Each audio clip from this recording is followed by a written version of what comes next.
Պարոն Փաշինյան,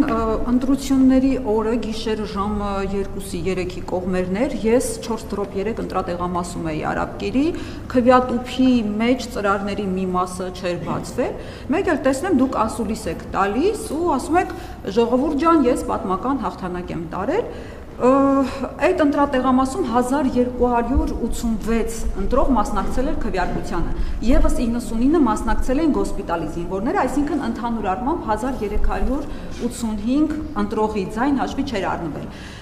Մի բան մտածեցի, ասի, եթե դուք զոհված զինվորների թիվը պլյուս մինուսով եք ասում, երբ մտածել եք դե մի պլյուս մինուս 2000 ընտրող այս կողմ են կողմ, էական նշանակություն չի ունենա ձայների վրա, ու այդպես հաշվարկել եք, որ դե 2000 այս կողմ են կողմ կլինի, բայց դա համատարած էր, միայն այդ ընտրատեղամասում չէր, ավելի ուշ պարզվեց, որ թիվ 8 ընտրատարածքի բազմաթիվ ընտրատեղամասերում նույնպես ձայների հաշվարկը չէր ավարտվել։ Հիմա հարց, եթե օրինակ 2025-ի բյուջե, 26-ի բյուջե մոտ 500 միլիոն դրամ մենք հատկացրել ենք ԿԸՀ-ին։ Եթե այդ կառույցը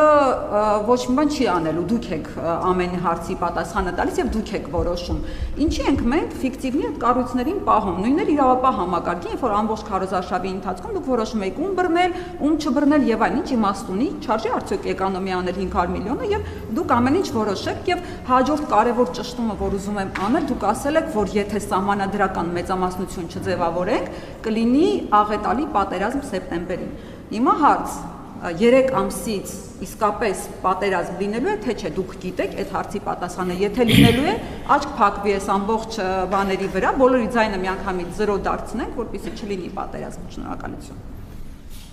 Բարեբախտաբար ընտրությունները տեղի են ունեցել ոչ միայն այն տաղամասում, որտեղ դուք եք գտնվում, ամբողջ աշխարհում, ժողովրդավարական երկրներում հատկապես, դա սովորական պրակտիկա է, որովհետև կան հարցումներ, կան ընթացիկ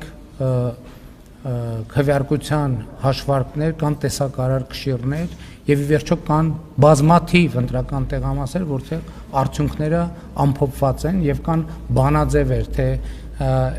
ինչքան կարող է իջնել ընտրական տոկոս։ Մենք հենց իջնելու էլի տեղ ունենք, որպեսզի էլի ունենք, որպեսզի հաղթենք, որպեսզի արձանագրենք, որ միանշանակ ընտրությունները հաղթել ենք եւ ցանկացած ժողովրդավարական երկրում նման հայտարարություններ դուք կտեսնեք եւ ոչ մի տեղ չեք լսի հարցեր, թե բա ինչի համար է կենտրոնական ընտրական հանձնաժողովը։ Կենտրոնական ընտրական հանձնաժողովը նրա համար է, որ իր արդյունքներով կամ հաստատի կամ հերքի քաղաքական գործիչների արած հայտարարությունները։ Պատերազմի քանի մենք խաղաղության օրակարգը հետևականորեն շարունակելու ենք եւ սպասարկելու ենք բոլոր հնարավոր միջոցներով եւ պատերազմ չի լինելու է խաղաղություն։